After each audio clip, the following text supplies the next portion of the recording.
Chapter 1. Feet floating up so her toes peeked out of the frothy bubble bath. Mireio. Mallory wiggled the little pink beads as she sang to the music filling her bathroom. She sang along with the Meghan Trainor tune about loving herself and not having time for a man because she was all about having fun. Fitting theme song for Mireio at the moment. Guys were great, but she didn't have the time to focus on a relationship if her plans to achieve immortality came to fruition. A simple spell could prolong her life 100 years guaranteed. But to actually perform that spell, which involved drinking the blood from a live vampire's beating heart. She'd been avoiding the spell for years, but she couldn't do that anymore. It was time to honor her departed mother, and to take back her power. Baths were a common ritual for her in the evenings, after a long day of work, at the brewery, or after she'd flexed into a few yoga moves and watched an episode of Bones on Netflix. Born a witch, yet pretty darn disappointed she'd not been born a mermaid, Mireio honored her water magic by feeding her body's innate craving for water. Surely she owned the biggest bathroom in the city. It was hexagonal, tiled like a Moroccan temple, and the big round marble bathtub sat at the center of it all. It was the size of a hot tub, but there were no bubble jets in this tub beyond the sensory explosions from her homemade bath bombs. Singing loudly, she blew a handful of bubbles skyward and laughed when some landed in her pinned-up red hair. The water was starting to cool, and she'd been in for 45 minutes. Her fingers and toes were pruned, providing her traction if she were an amphibian or a mermaid. With a reluctant sigh, she rose from her watery haven and reached for a toasty towel hung over the towel warmer. It wasn't the wet porcelain tile floor that almost caused her to slip upon exiting the bath. It was the scream. And a very familiar scream at that. Really? Mireio wrapped the towel around her ample curves and patted wet tracks to the back window to peer out, though she knew she couldn't see into her neighbor Mrs. Henderson's yard from here. The windows were also fogged. She often mentally compared her neighbor to Mrs. Kravitz, the nosy neighbor on the 1960s TV show Bewitched. They didn't look at all similar, but they possessed the same snoopy and unwelcome curiosity and annoying voices. Yet another scream, this one curling the hairs on the back of Mireio's neck, prompted her to use the side door in the bathroom that walked out onto the patio. Pushing open the screen door, she leaned out into the cool spring air and scanned her backyard. It was close to midnight, yet her yard was always illuminated from the house light above the door where she stood, and the dozen solar lights pushed into the lawn at 5-foot intervals that framed the backyard. Suddenly something ran into view. A deer? Wildlife always dashed through the neighborhood yards. Raccoons, beavers, deer, once even a black bear. Mireio stepped out onto the bamboo patio rug, holding the screen door open. With 2 fingers, she peered into the night, thinking her species, witches, had gotten ripped off because they didn't have cool night vision like vampires and werewolves. Suddenly an animal stopped 20 feet away in the middle of her yard. She recognized the creature with an ease that made her heart sink. A werewolf, she gasped. Removing her hand from the screen door to put her fingers to her mouth, she suddenly felt a cool breeze skim her bare skin. More skin than should have been exposed. The towel had gotten caught in the door and fallen away, leaving her standing naked beneath the house light, unable to form words as she met the werewolf's golden gaze. The creature, who in fully shifted form was half wolf, half man, thrust back his shoulders and lifted his chest, looking ready to howl. But when his gold eyes dragged away from hers and down her body, Mireio tried to cover herself as she actually said, "Eek!" The wolf snorted and a low growling noise rumbled in the night. Didn't sound threatening. In fact, to her it sounded amorous. Mrs. Henderson's scream sounded again. It was the catalyst to setting the werewolf off in a dash out of the yard. Released from the spell of the creature's piercing gaze, Mireio grabbed the door pull and opened it, reaching for the towel and quickly wrapping it around her body. Just in the nick of time, because from around the corner of her backyard appeared a policeman, and in his wake Mrs. Henderson. "Did you see it?" Mrs. Henderson, wrapped in a thick white terry robe, scampered over to the patio, the ears on her bunny slippers bobbing. Tugging the towel up higher and this time clasping it firmly, she stood before Henderson. Mireio nodded. "I told you." Mrs. Henderson slapped the policeman's back, who shrugged and hours of the day. But had this been a true cry of wolf? It was a deer, Mireio hastily tossed out. That's what it was. A moose. Mrs. Henderson jammed her bony fists to her hips. It was Bigfoot. To her back. Miss Mallory here says it was a moose. She's got very good. Mrs. Henderson around, walking her back to her yard. All the way they argued. Peered out the naughty fogged window, attempting to sight the werewolf. Perhaps. Why had a werewolf been wandering through the neighborhood? That wasn't her finest moments. Also, maybe kind of sexual. She shook her head. You're a silly witch. Just be thankful you didn't flash. The music now blared Taylor Swift. Dropping her towel, Mireio performed a hip. They opened in the afternoon. Today, she'd gotten a late start so had finished the brew hours after opening. Singing the chorus, Untouchable, Untouchable, Mireio danced by herself amid. She had new red 5-inch heels to break in, so much dancing was required. Boyfriend, a former witch hunter who lived in Santa Cruz, California, split. Sunny West Coast. Her friend's long skirts dusted the hardwood floor and she. It's contagious. Then Eris leaned in to speak close at Mireio's ear. Did. What? Mireio abruptly stopped dancing and glanced to the bar, which was. I'm in my zone, don't you know? Eris blew a strand of long hair from her face. She had a 6-month-old at. Be too untouchable tonight, okay? That man is sexy times 2. Then I'm going to leave you to him. His owner's table. Yes, the brewery was dog-friendly. He was halfway across the room. Please don't be a creeper. Please don't be a creeper. Mireio performed a hip. Infinity. His dark brown hair was tied behind his head and his beard was. My name's Lars. He leaned in to be heard over the music. I don't normally. Something about you. Do I know you? To dance. Little conversation. He seemed nice enough. And he hadn't tried any pickup lines on her yet, so. Her white light. She always warded with a white light against psychic. Sorry. He shrugged and smirked, interrupting her thoughts. I think I'm out.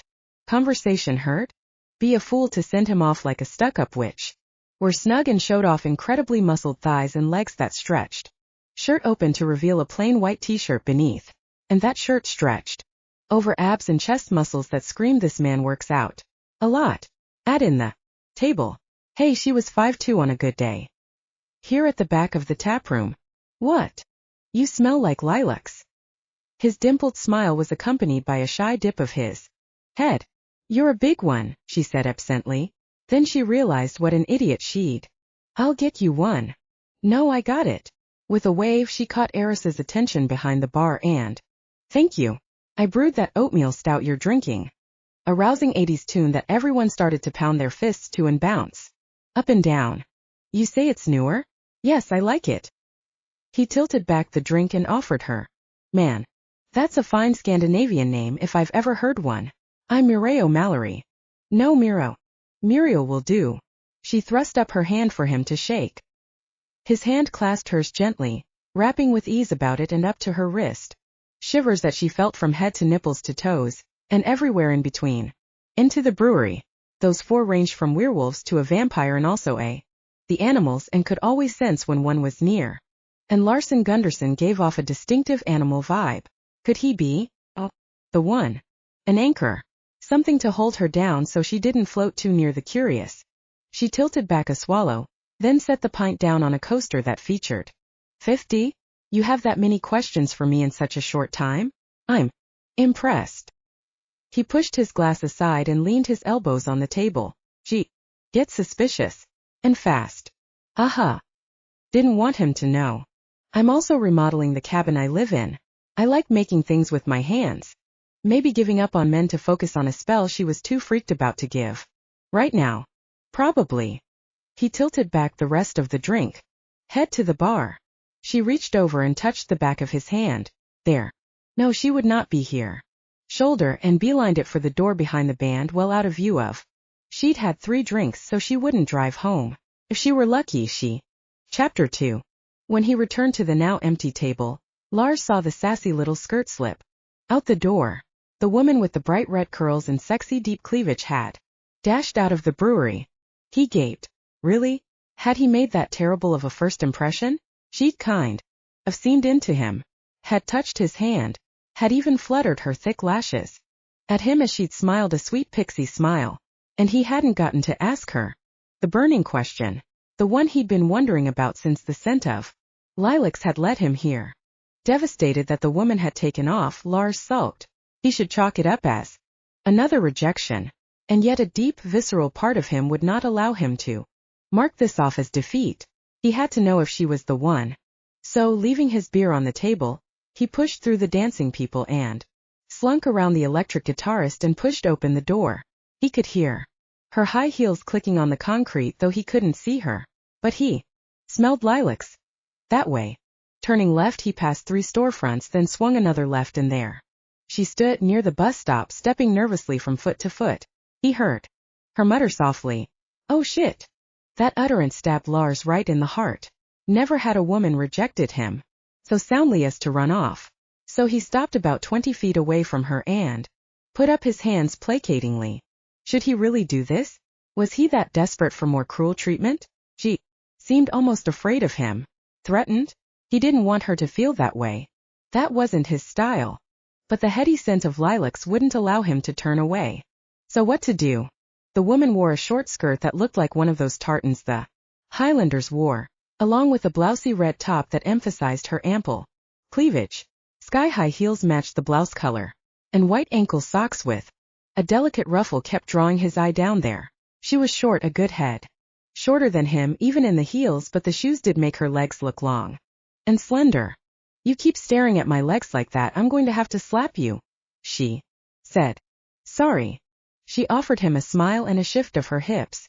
"I don't do things like slap men." He took that as a sign it was okay to approach, but only a few steps. Couldn't help but stare. "You've amazing gams. Did you have a previous engagement you forgot to tell me about?" She rubbed a palm up one of her arms. A black fish swung near her waist. "What was that? A purse?" "Sorry. I suddenly got a weird vibe about you." "No offense." "Really? Because if you think I'm weird, I do take offense from that." "No, I don't think you're weird. Just hey, weird is good, right?" Still offended here. Her wince was accompanied by a shrug. "I'm usually much better at explaining myself. I think you're a..." She bit her lower lip. Her lips were so red and plump, kissable. Yet juxtaposed with her appeal was also her strange fear of him. What had he said to her to make her flee? "I'm a what?" Lars prompted. "I'm not sure how to say it. You said the lilac scent was familiar to you." It had been in his nose since 3 nights ago when he'd been out of his head, and had woken in the morning knowing he'd shifted again without volition. Had been happening with a disturbing frequency lately. Yet, he also sensed this woman wasn't necessarily human. "I did and do smell lilacs," he said. "There's only wildflowers growing out where I live." "You idiot." "So anyway, the lilac scent stood out to me the moment I entered." She clung to the bus stop pole fiercely. "Are true." Thankfully, no one else was out on the sidewalk, and the streetlights illuminated their conversation. Around the corner, the band could be heard. "What?" She teased, a bright curl about her forefinger, and her stance relaxed. "A little something extra." "Oh, that one." Her shoulders dropped. The fish purse slid down her arm to dangle near an ankle. A heavy sigh preceded her nod. "Well, we try to keep." "Which means?" She teased, her tongue along her upper lip as she eyed him carefully. "I'm guessing you're not human either, are you?" "Wolf." "Shit." An accusing finger pointed at him, and Lars couldn't be sure if it might possess a magical zap. "It's you. Talk about being caught out. Guilty as charged." "Oh, I can't do this." She started across the street but avoided the parking. When he had only wanted to meet her and get to know the compelling woman who... Mireio, wait. "You shouldn't be." "I can't remember much." Quiet area between the parking lot and a closed restaurant. "So you admit it." "Werewolf shape, I know things and see them as the wolf, but my wolf mind shares. Not confusing enough for you to be unable to find me tonight." "Thinking about them since." "Or of the soft woman I saw standing in the doorway." "You said things were confusing. Do you remember me naked or not?" "Just sort of a memory imprint of seeing something really nice." Fish wobbled before her as she took an exaggerated step backward. "You are." "I don't want to. I'm not like that. I'm not a guy who can, do you know how?" Moving closer, knowing he'd blown it. He should not torment this beautiful, approaching women. "I mean, I do it all the time. Not like a stalker or more. Sorry to have bothered you." "Night." and to spoil his chances of getting to know her better. Yes, he'd seen. Which still had beads of water on it. Hell. His werewolf had been attracted to the opposite curb with one of those sexy shoes, and offered a shrugging smile. It was a remarkable beginning, that was for sure. You didn't do anything. You're worthy of a long lingering look. I'm not saying anything right tonight. He checked his watch. Almost midnight. Shit. He had to stop by the compound and soon. It was nice meeting. He turned away again, and this time when she spoke, his shoulders straightened. He nodded and turned to look over his shoulder. All his anxiety swept downward. I'd like that. We'll try again. He almost shouted score, but controlled his nervous energy. She knew how much courage it had taken him to cross the taproom to talk to her, and then to, I have to work tomorrow night. Oh, think you know where I live, right? It's right, Mireio. He winked at her, because he'd known her name since she'd first told him then. Leave before she returned to the bus stop. He wouldn't be rude and force her. He'd talked to the girl, and it had turned out almost okay, which was about. The almost okay waited for him right now, so he shoved the key in the ignition. More than just shifting without volition, so had finally gone to see a doctor. But he wasn't going to worry about that. He'd been invited to a pretty witch's. So he did indulge in a shout out loud. Score. Chapter 3. Lars strode up the sidewalk to the little red cottage placed at the end of a cul-de-sac. He didn't recognize the area by sight, but by scent? He'd been here before.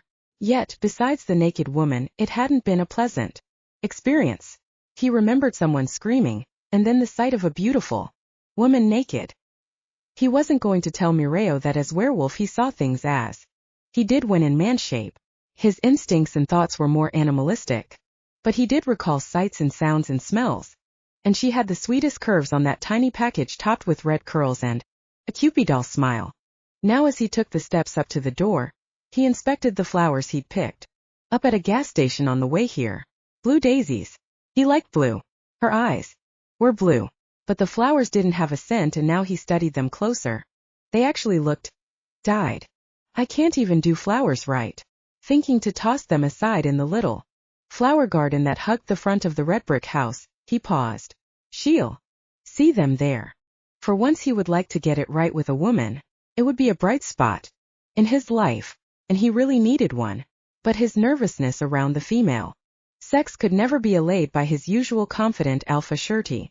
Women made him go all stiff and fumble for his words, and hiding the stiff part could sometimes prove a problem as well. Smirking at that thought, he grabbed the door knocker and muttered, Please, let her like me. Give me this one, okay? Who he was asking, he wasn't sure. He believed in the possibility of God, so if there existed a higher power, he hoped his words would, at the very least, be noted by some force. Rapping the knocker a few times, he then waited. After 10 seconds the door swung open to reveal the flower-dusted face of a witch who sported a surprised look on her face. Hell, he should have called first. But she had told him to stop by for lunch. He must have misunderstood. Par for the course with him. Thick black lashes blinking over her blue eyes, she glanced to the flowers in his hand. Oh, right. Lunch. I forgot. I should have called. No, that's fine. You weren't expecting me. I can leave, Anne. Don't be silly. She grabbed him by the wrist and coaxed him over the threshold. Come in. I was baking some bread. It smells great. He followed the scent toward the kitchen more than he followed her. Yeast and warmth and crisp brown crust. He scanned the many loaves on the kitchen counter. He counted 8 but also noted the oven light was on and there was another loaf inside. That's a lot of bread. I know it's crazy. She flung up her hands in surrender, then noted the flour on her fingers and wiped them across her pink frilled apron, which was covered with a white dusting of flour. Homemade bread, I always go overboard. I really like the kneading process.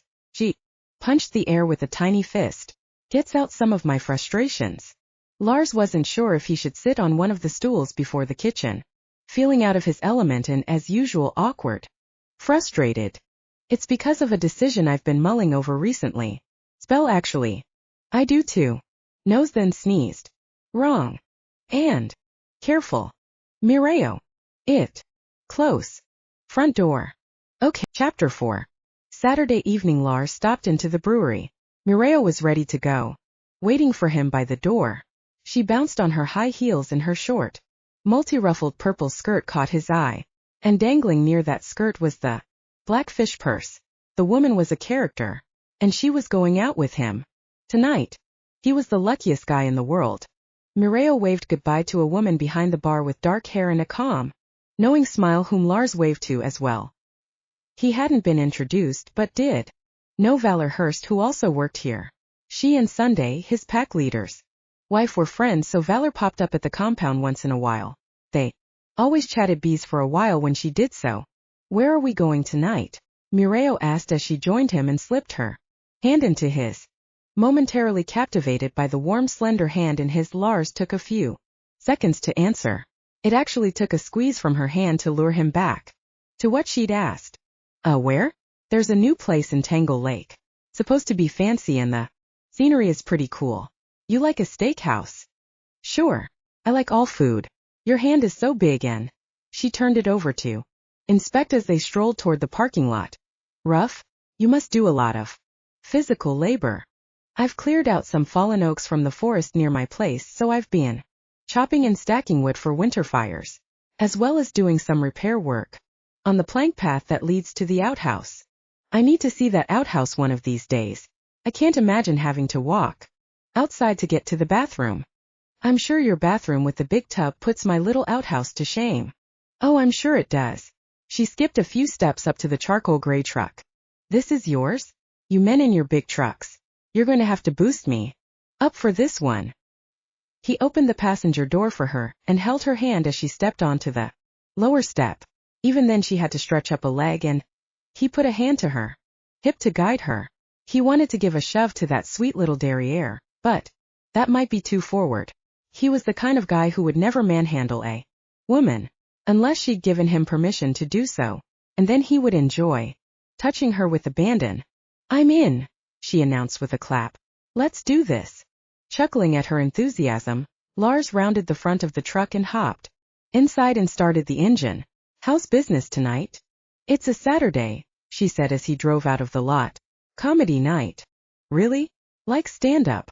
Yes, and tonight is locals only. It's a big hit. There are some ridiculously hilarious people living in Anoka. You like music? He asked, turning on the radio low. I love the oldies stuff like the 80s tunes. I think I know the station for you. He turned the dial to an 80s hit station, one of his favorites too, despite having missed the era because he'd been born in the late 80s. Culture Club was playing and Mireio gave him a thumbs up. Did you eat all the bread I sent home with you? She asked. Most of it. Had sandwiches for lunch, with enough left for a French toast. Breakfast tomorrow. You make great bread. You'll have to stop by when I'm in a cupcake baking mood. Don't tempt me.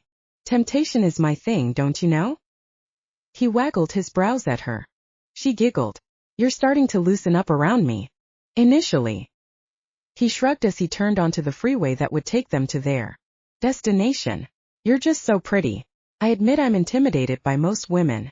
You're also tiny. That is understandable, coming from a big beast of a man. How tall are you? 6.5 feet? Something like that. Good thing I like wearing heels.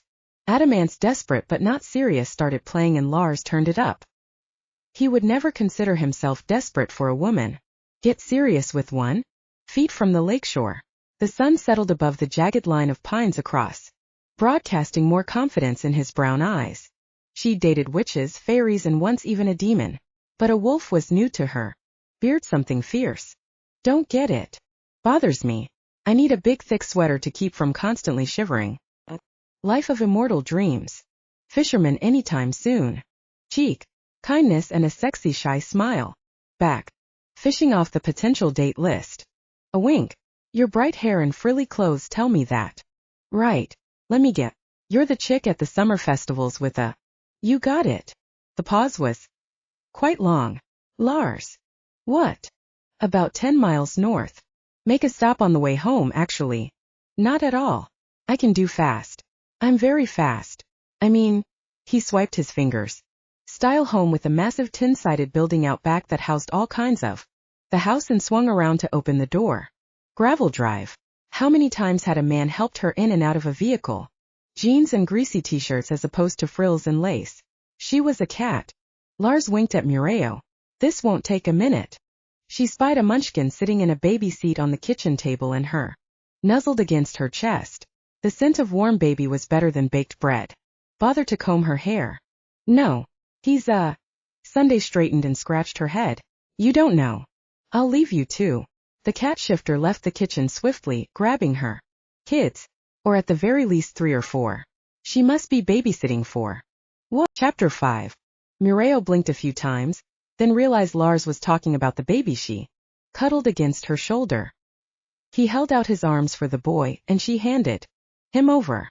The big hulking werewolf gently cradled the sleeping infant in his arms as if he were a wise old granny who had been doing so for generations. He stroked the baby's hair and kissed his forehead. He's a sweetie, she offered because she was taken aback. But then she realized she was only surprised because she'd never expected such from Lars. You're not married, are you? Came out too quickly. He snickered and began to rock the baby with a gentle bounce. No. Good. I mean, well, I don't date married men. I would never be so cruel to another woman. He's my boy, Mireio. I wasn't going to tell you like this, and I thought I'd wait a bit longer. But when you suggested I show you my place, I figured now was as good a time as any. You're not into kids, that's cool. At least you found out early on and can walk away. No, she touched his arm and tapped the baby's tiny fingers. I adore babies, and I'm fine with this.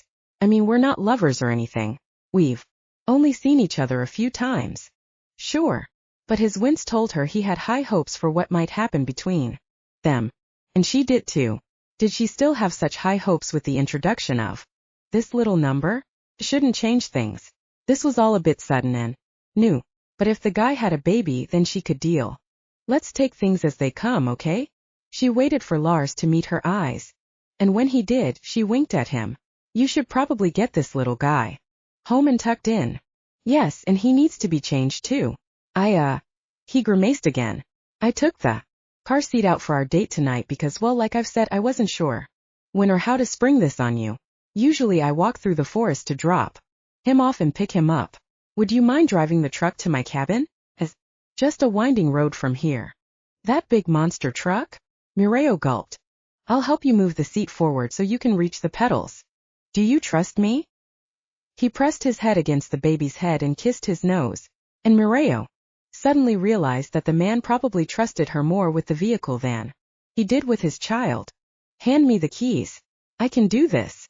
The path through the woods had been there for decades. Lars knew that the very first pack members had built the compound and the cabin where he lived. He liked having his own place and had lived there alone since he was 14. But also, when the pack had been larger, he'd liked being close to friends, whom he also considered family. Now it was nice for the 2-mile distance between the places because babysitting was just a wander through the woods. Sunday had been the one to suggest he get away from the cabin and go out and have a little fun. Lars had been cooped up with Peanut for months and generally walked around with baby spit on his shoulders, and who knew when he'd last washed his hair? Yet in the process of getting out, he'd hooked up with a pretty woman. I sure hope she likes us both, he said as he strode the beaten path over fallen leaves, cracking branches and crops of mushrooms that edged the lane. What do you think, Peanut? The boy was awake and alert, taking in the surroundings even though it was dark. Lars pressed a kiss to his bushy crop of thick hair. He loved that stuff. It was soft and black and smelled like nothing he'd ever known but everything he wanted to have forever. Had he done things wrong tonight? Should he have kept Peanut a secret until he felt sure that he and Mireio might have a real thing between them? No, better to give her opportunity to run now before they did get to know one. And better for him. He'd hate to fall in love with her and then lose her because he had a baby. Much as she had claimed to enjoy babies, being a parent was different. It required dedication and sacrifice. Until now. Toward the truck lights that approached his cabin. He arrived at the truck in time to help Mireio down and tell her how to turn the lights off. The truck really was a monster in her hands, but she'd gotten. Phew, she said when she stood on the ground beside him. Peanut. Wood and well. He opened the front door, which he never kept locked, and she turned, taking in the living area with the blue and green plaid couch and, this is it. Lars grabbed a diaper from a shelf above the clothes rack and, diaper-free. Like, oh yes, Daddy, let me dry out and be a nudist for a while. Bottle of milk he poured this morning from the fridge. He set it in the pot. Didn't tell me it before she ran off. And the name on the birth certificate. Milk against her wrist, then sat down and handed it to him. Cool, but just have a chance with her. Eyeing the escape. So Lars marked himself as lucky. So far so good. Moving on. She traveled a lot for her job as a photojournalist. Was hoping to. I know that. He winked at her and she smiled and wiggled on her chair. 10. Not really. I took one look at this little peanut and knew I had to have him. But also, his mom said I should get a DNA test and she even had the forms and... Did you do the test? Putting this little sweetie up for adoption. I know that. Are babies and they can be werewolf. But I won't know until Peanut hits. With humans. How many people do you tell you're a witch? Foresight to do that, so he's got my last name. Child. But then he'd realized she hadn't even known who the baby was then. Down. Tonight, Lars then rinsed the bottle and dried it while Mireio got up to. Lars shrugged and nodded. There's a lot of wood out here. Sometimes I see. The lilacs. It was almost like I had to find you. Then I did.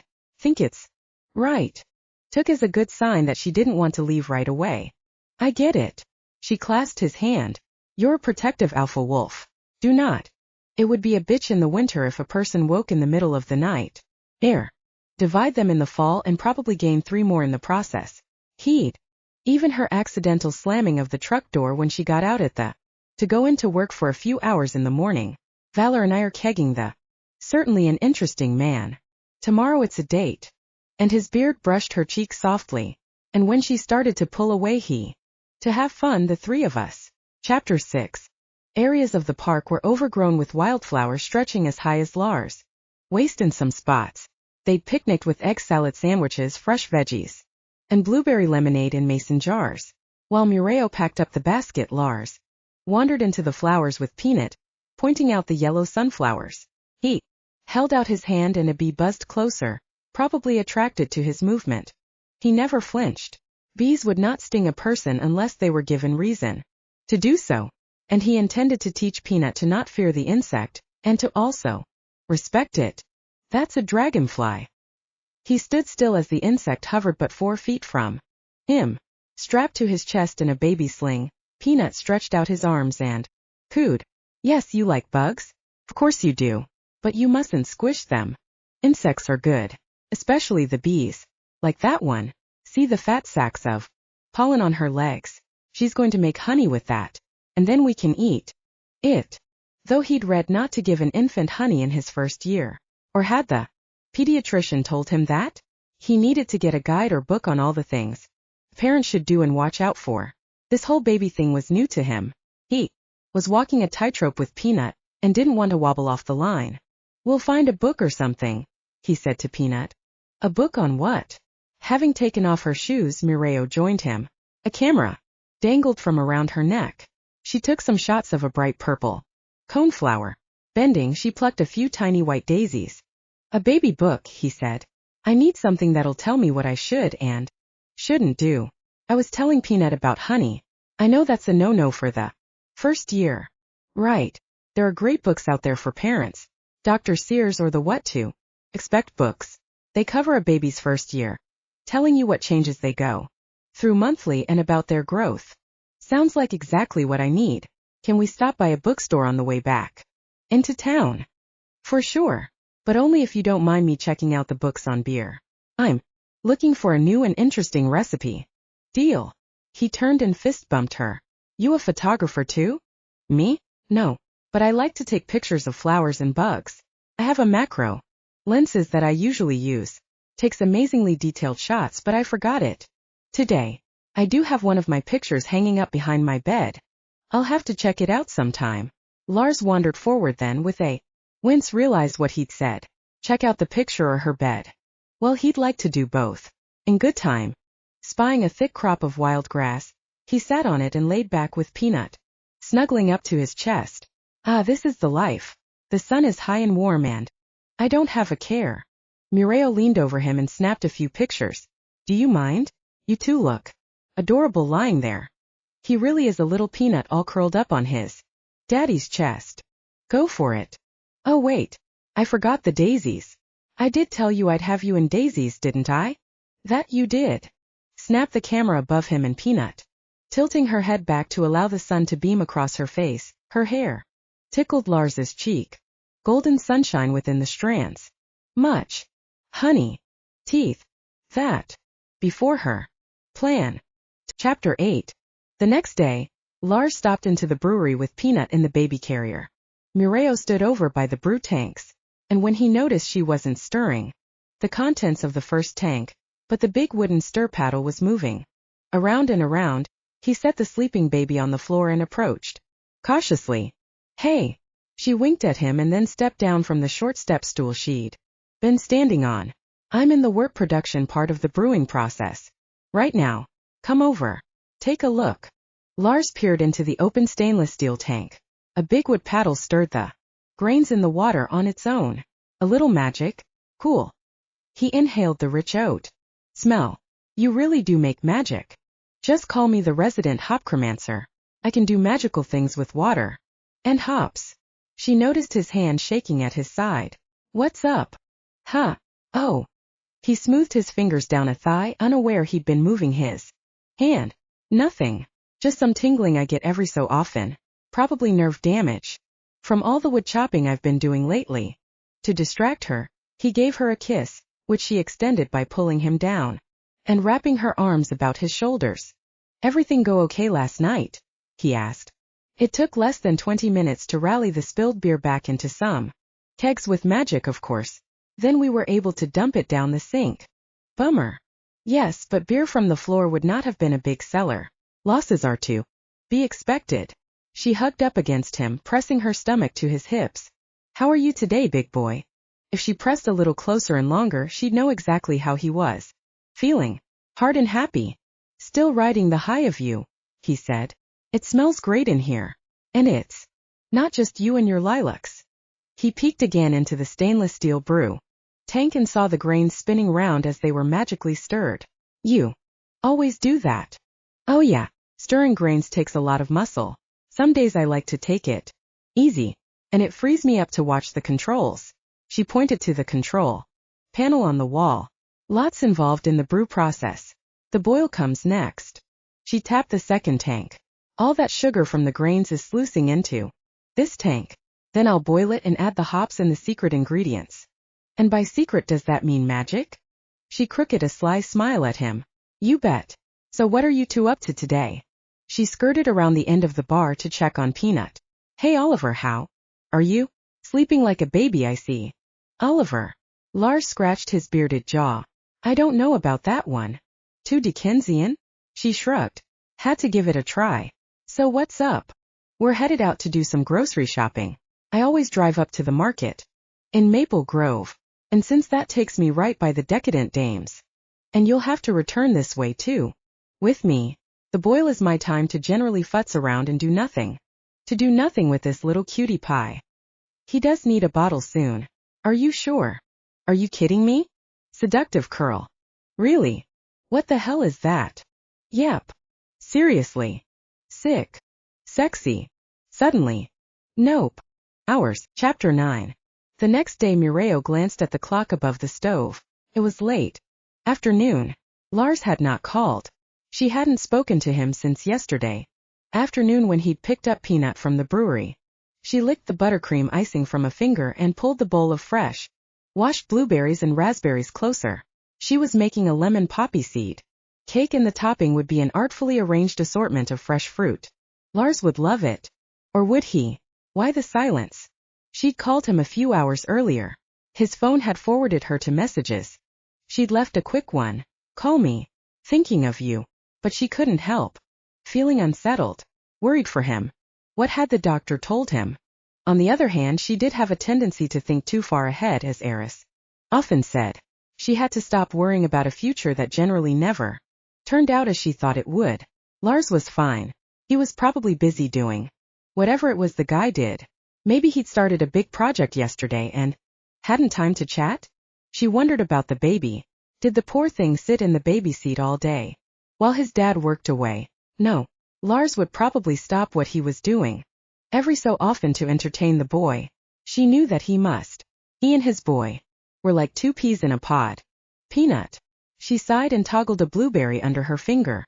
Who would have thought I'd fall for a man with a baby who has the most handsome, irresistible dad, a dad who kisses like I'm the only woman in the world, and, oh, that beard. She shivered to recall it brushing her skin as he'd kissed her breasts. Indeed, it had some kind of sensual power. She picked up the cell phone, smearing it with frosting, tapping the voice messages app. There were no return calls from Lars. I'll send him a text. That way he wouldn't feel the need to call her if that was the problem. Though why he wouldn't want to talk to her? The man had to have gotten over his shyness with her arc. She was freaking out over nothing. Women had this terrible time schedule in their brains about how long people should go between conversations, yet she well knew men were not like that. They could go for days without talking, and then arrive at a girl's doorstep eager for fun like no time had passed at all. She typed in a message. You must be busy. I can make supper if you're interested. Thought maybe one day we could drive and look for Vamp. Yeah, give him a reason to want to see her. Like helping her out with looking for the big bad vampire. Unless he decided he didn't want to see her anymore. And this was the dreaded, I'm ignoring you because I don't like you anymore. Kiss off. Oh. She caught her forehead in her hands, smearing frosting across an eyelid. In the process, at that moment her phone buzzed. A message. It was from Lars. Sorry, she read. Been busy. Tonight's not good. Vamp hunt sounds necessary. Try me tomorrow? She set the phone down and nodded reassuringly. Okay, that's cool. He's busy. So chill, Mireio. Maybe tomorrow night. This cake will still be good by then. Of course it will be. I'll put the berries on tomorrow so they don't get mushy. Right. The following afternoon, Mireio called Lars, but again he did not answer, so she texted him. This time she didn't know what to say. Was he really that busy?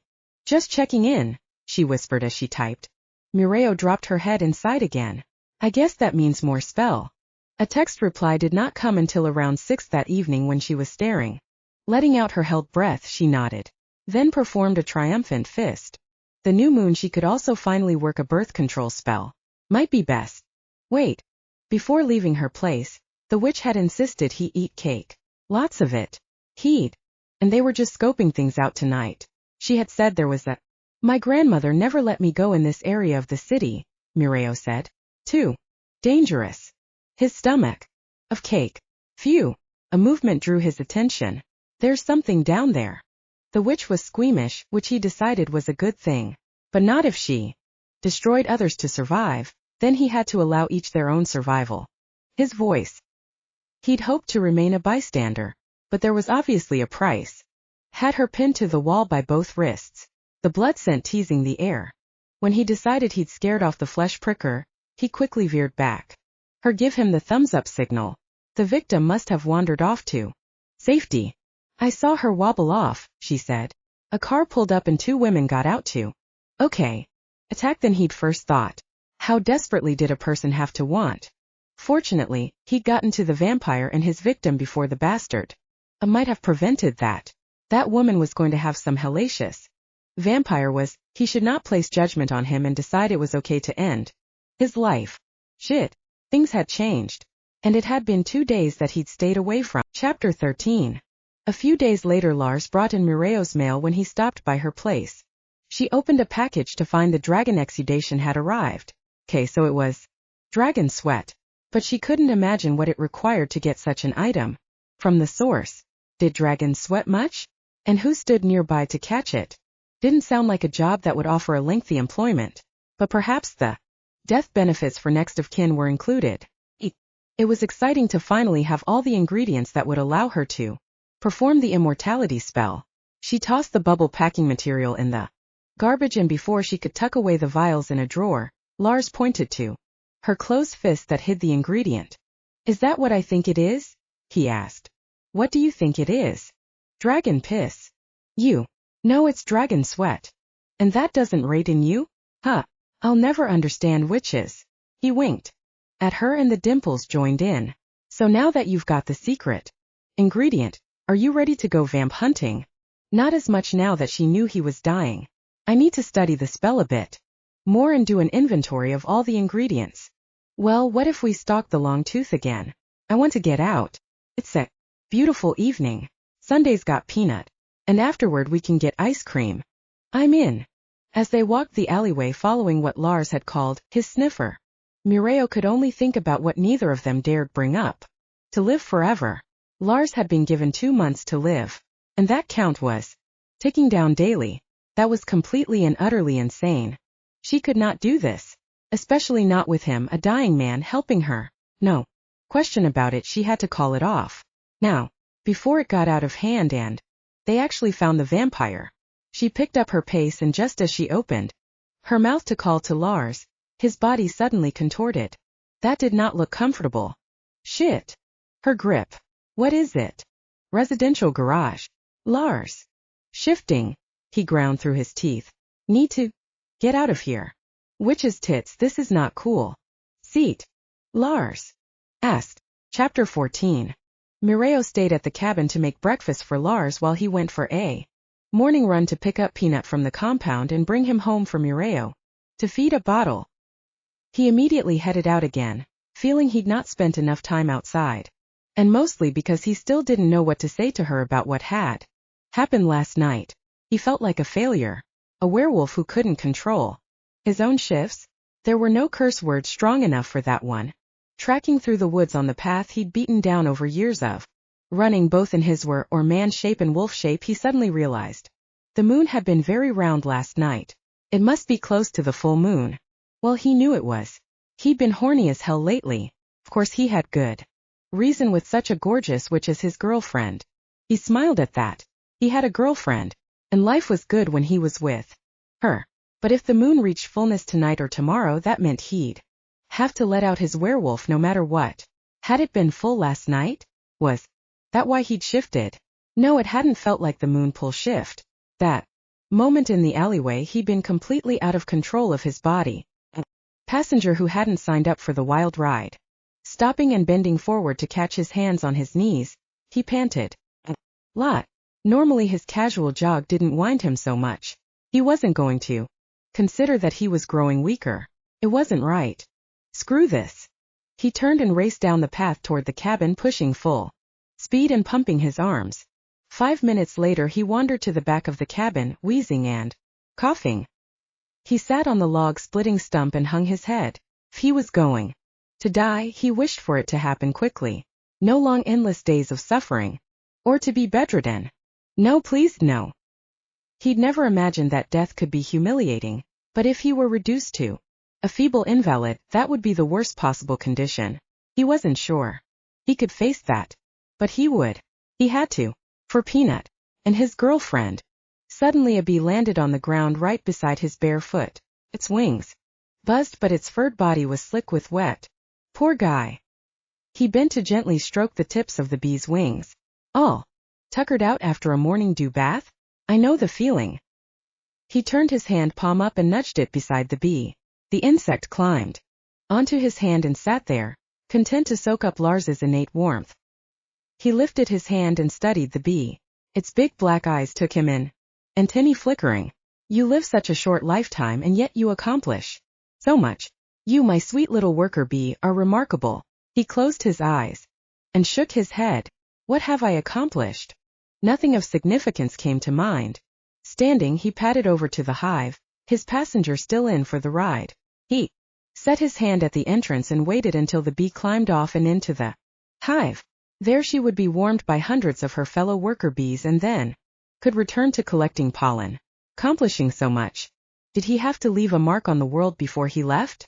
He wanted so much for his son that he might never be able to give him. What would become of Peanut when he was gone? Lars. Mireio walked around the side of the cabin and gave her a nod. She carried a wide-eyed Peanut, who chewed on the teething ring. I'm sorry, but I forgot to mention last night that I need to go in early this morning. I'm brewing some IPA bottle and he's burped loudly. She handed the baby to him and he reached for. Since she was in a hurry. I know you will. Call me if you need anything. Can I come over after work? See you later. Remember to call if you need anything. She wandered over to. I appreciate it when you come in early to help clean. You know Geneva would Valor's long chestnut hair, streaked with blue of late, was queued back in a close and cleaned after every brew. The cleaning part was the most tedious, but with cool. So you two getting serious? Because I know that Sunday babysits for. Attentive to Peanut. The mother didn't give the baby a name. And Lars have a thing? I thought she and Dean had been married a while. I know that. You. Oh no. Did she say something about me? Is she jealous of me? I'm not. Him alone no matter what. Oh my goddess. What? Oh Valor. Mireio turned and leaned her hips against the sink, pushing the live. Then Sunday and Dean could adopt him. Grip the edge of the sink. He's so young, you know? This isn't fair. And he's just gotten this beautiful. What did the doctor say? Valor asked. Can he take something for it? Is it this stoic werewolf act? I'm tough. Don't treat me like an invalid. How can I? Oh my goddess, I think it would be worth a try. But Eris is in California. Now. Alive. I'm in, Valor confirmed with a fist bump to Mireio's wet fist. And I'll.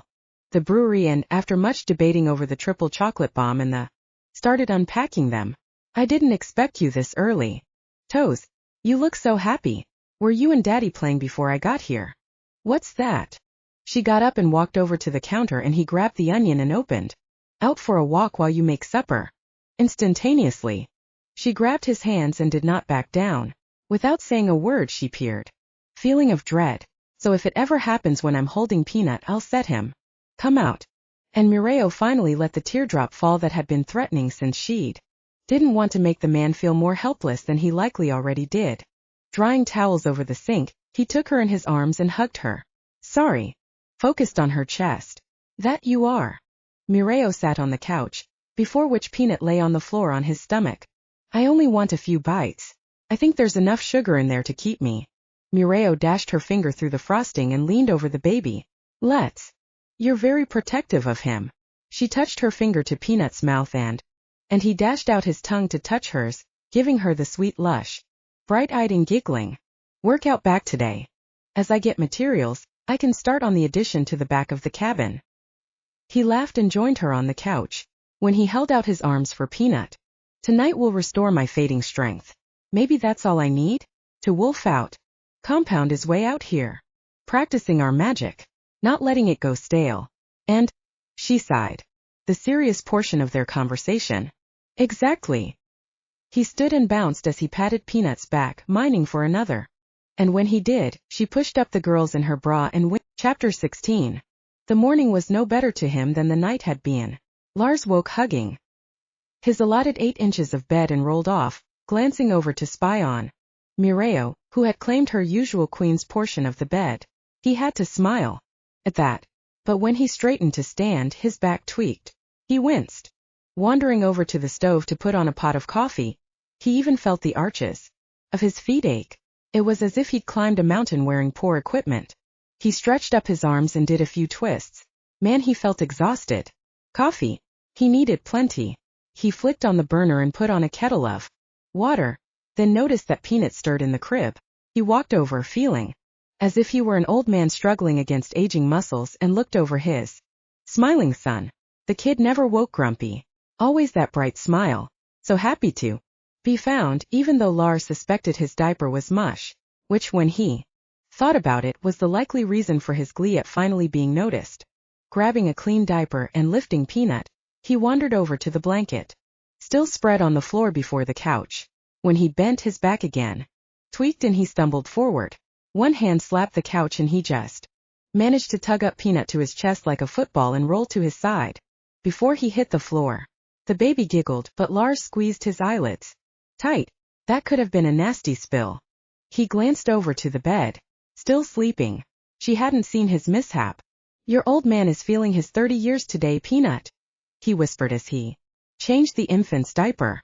I sure hope whatever it is I have, I didn't pass it along to you. Whatever you do, live life. Don't waste a moment, okay? Make memories and... He glanced over to the bed again. And yes, make memories all the time. Don't let death beat you to the end. Race that fucker.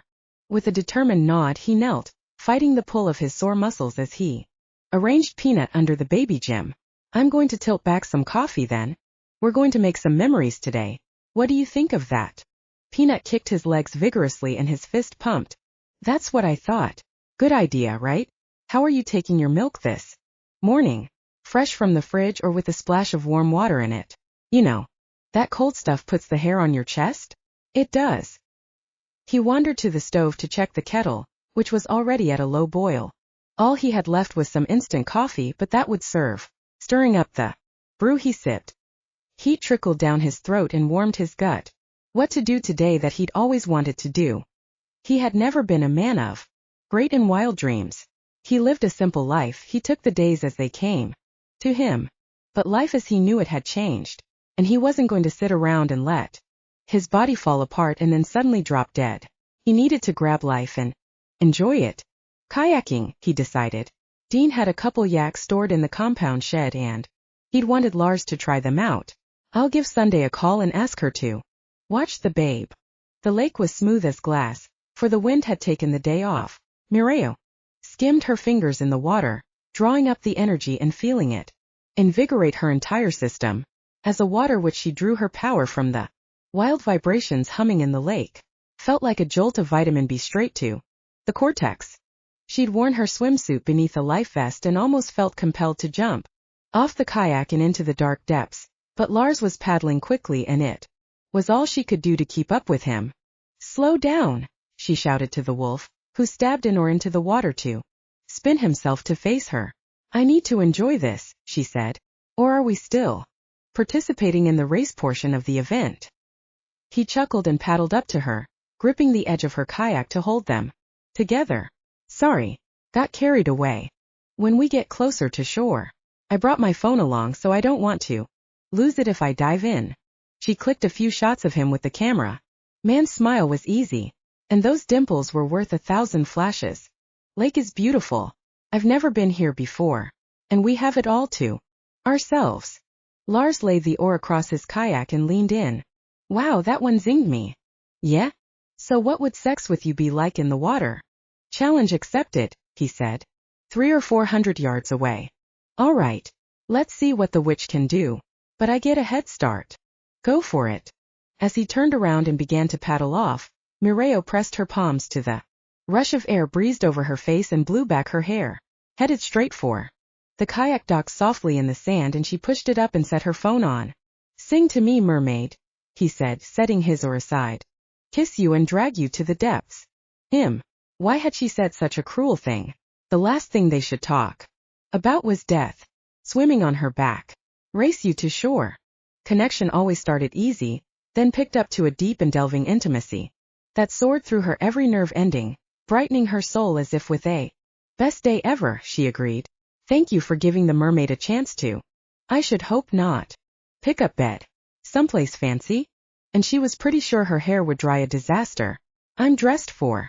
Sweetheart, you've but to smile at the hostess with your pearly whites. Flash. Same result. Trust me. She didn't care. Discovered the hunk and was chatting him up. Of the full moon. I did not see it. Exactly.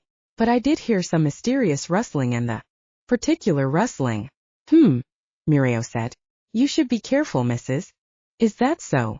She clasped hands with him and he squeezed her fingers quickly. Oh, do you think so? Mrs. Henderson's eyes widened as she peered beyond the some lettuce. Over. You will. You don't know what a relief it is to hear that I've such a big strong man.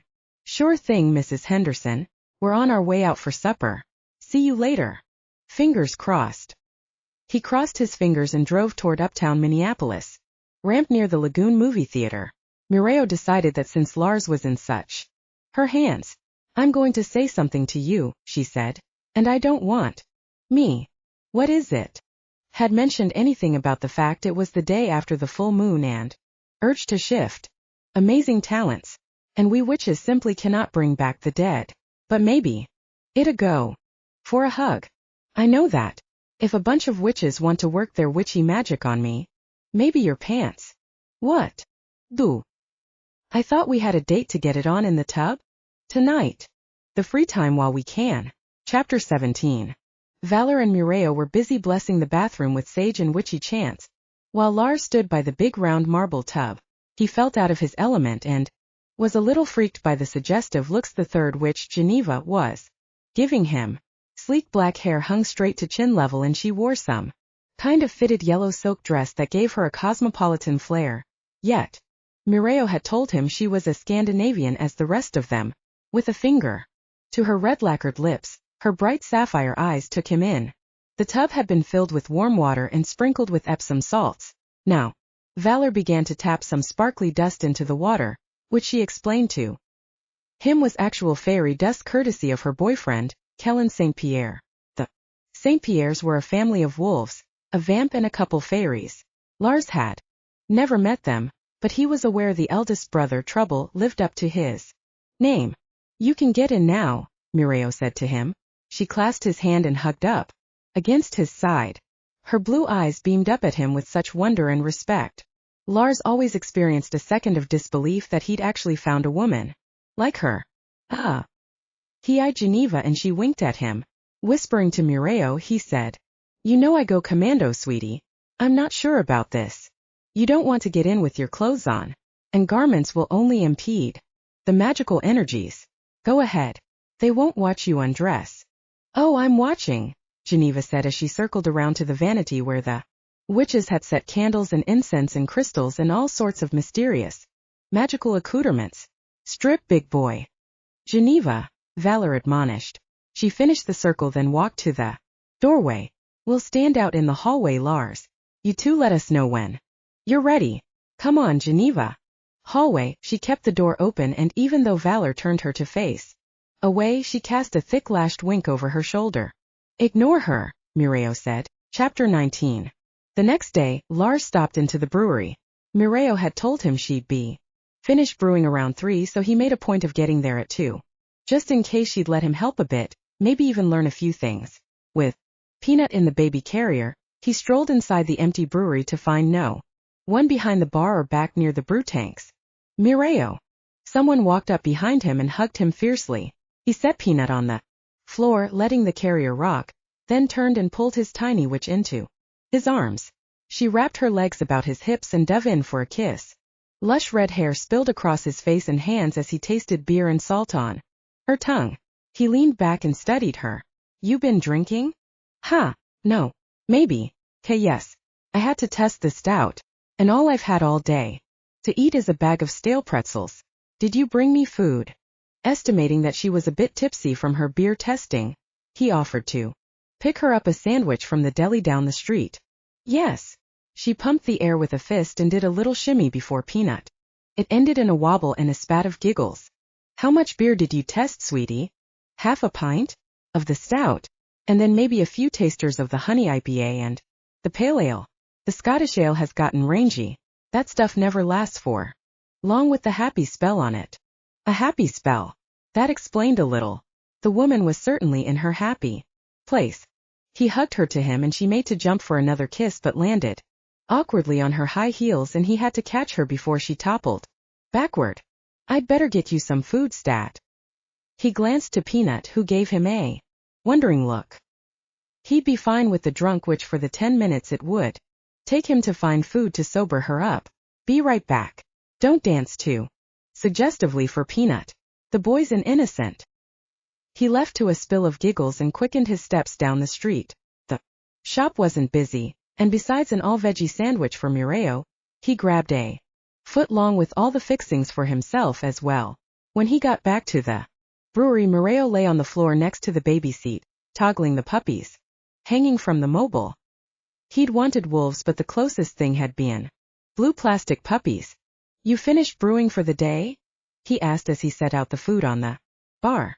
"Everything all washed up? I could help." "I didn't get to brew at all. Ended up kegging the stout with Valor earlier. Since then I've been doing some dusting, inventory, and beer testing." "You know it." She slid onto a bar stool and dove into the sandwich. Surprised that a woman who actually brewed beer for a living could get so tipsy from her own brews, Lars took it all in stride.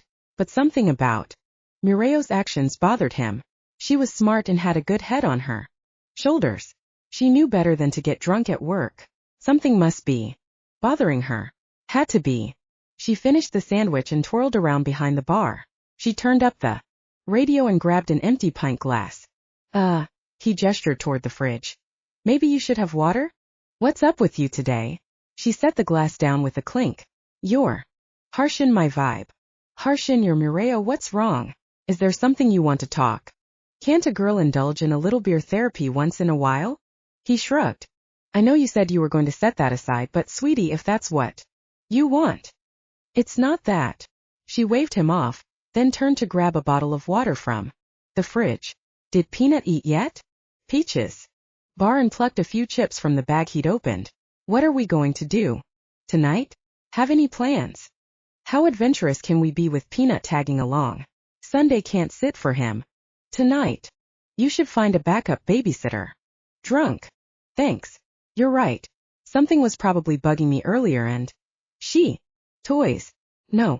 Lars turned to see if she was being serious or if that was still the beer. Lay on her stomach, knees bent and feet tapping in the air. She looked like throat. Responsible thing to do. But something held him back from committing to such a drastic move. Because nowhere in that legacy would there be room for Mireio. Wrapped her arms across her chest, eyes closed and swayed as she sang. But you don't dance, she said, brushing the hair from her face. You made that clear the first night we met. Against his bicep tickled in the best way. The world was right. Maybe not. Mercury asked him if he wanted to live forever. He put a positive spin on it. Suddenly she pushed away from him, swiping at a surprising tear that rolled. What? Mireio, what is wrong? Coming full force as the song ended and segued into something more upbeat. Lars knelt before her and, unsure what exactly to do, he first bracketed her. Bring him down if he didn't defeat it. But there didn't seem any way to do that. Suddenly she looked up, clutched his shirt and said, I love you, Lars. You might have changed it. I still feel great from the spell you witches worked on me. Peanut cut through his heart like a blade. Life isn't going to go the way I expected. Wait, we signed up for this. You and me? Our souls agreed to this before we. Because I do. How can I not? You're the most amazing man I've ever known. And life always goes on, was all he could say. Lars bowed his head to hers. He hadn't told her about the will change yet. And but how could he deny a couple who could never have children of their own? Tough things. And I kind of like to linger a bit on that part about you. I might only break your heart all the more. I don't want to do that to you. Continued, oblivious to their pain. Peanut had fallen asleep. And Lars's heart. Way she hadn't realized she'd needed. What man did want to die? A man who was afraid to tell her he loved her because he didn't want to break. Untight. They got up from the brewery floor and Lars checked on Peanut. Hate to wake him, Lars commented. He laughed and carried the baby into the bathroom, where the brewery provided. No answer from behind the closed door. She gathered the food wrappers and, on the other hand, her relaxed inhibitions had allowed her to make her confession to Lars. So she'd take the good with the bad, even though some days felt all bad. But she wasn't going to get down on herself anymore. His choice of words warmed her very soul. What? Mireio clapped her hands once and bounced. Yes. Gets their own special. Chapter 20. Bowling was complicated. And while Mireio had yet to knock down a single pin, after 6 attempts at tossing that ugly pink sparkly ball down the lane, she didn't feel at all upset. How could she when watching Lars was like staring at a kid in the candy store? The man loved bowling. He was talented with the bowling ball. And he had a style. The tall, hulking wolf approached the sacred line beyond which you shouldn't step, which she'd slid across 4 times already, and with a bend and a glide of his right leg behind his other, he released the ball in such a smooth, speedy throw she could but marvel. Even the lanes paralleling them stopped and watched as the ball crashed into the pins and most of the time knocked them all down. This time all went down. Lars pumped an arm and did his little strike dance, as she'd come to call it. Hips wiggling, he twisted on the toes of his shoes. She glanced to Peanut, who seemed to watch eagerly, though it could also be the squishy teething ring that made him look so enthralled. Your daddy is a rock star, Peanut Butter. What was that? Lars cupped a hand to his ear as he glided back over to the chairs behind the ball holder. Did someone call me a rock star? Oh yeah. Another fist pump was well earned. You going to let me help you on the next one, sweetie? I think all you need to do is bring your swing back a bit more. Put a little more oomph in your delivery. I know what I'd like delivered with some oomph. She winked at him and stood to collect her ball. The thrill over sparkly balls and shoes had dissipated. Seriously? Who put on shoes that someone had just got done sweating in? Well, she did, because it made her man happy, and that was all that mattered. Of course, she did have one trick up her sleeve.